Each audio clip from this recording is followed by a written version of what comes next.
Russia is posing an existential threat to the European Union's security. The only way to address that is to increase spending on defense, the European Union Foreign Policy Chief Kallas said.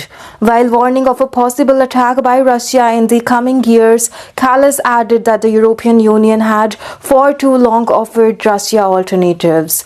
Kallas' rallying cry was the latest in the slew of increasingly alarming warning from the European officials who have been calling for a wake-up call on defense since Moscow's tanks rolled into Ukraine in 2022.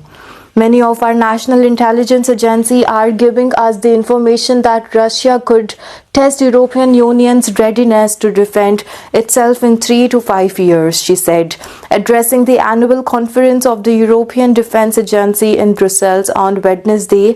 Russia poses an existential threat to European security today, tomorrow, and for as long as we underinvest in our defense, she added. Kallas also acknowledged United States President Donald Trump was right in saying that EU members do not spend enough on defense.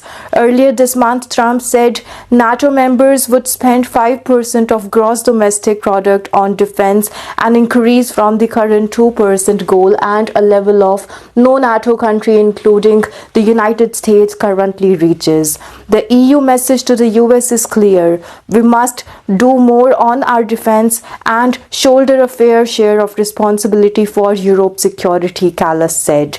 EU countries have increased their military budget since Russia's war in Ukraine began, but politicians acknowledge they will have to go further as they struggle to match Moscow's vast military output.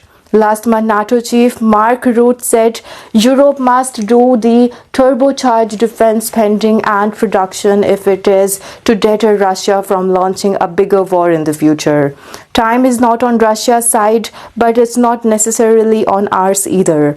Because we are not yet doing enough, there should be no doubt in any of our minds that we must spend more to prevent war, but we also need to prepare for the war.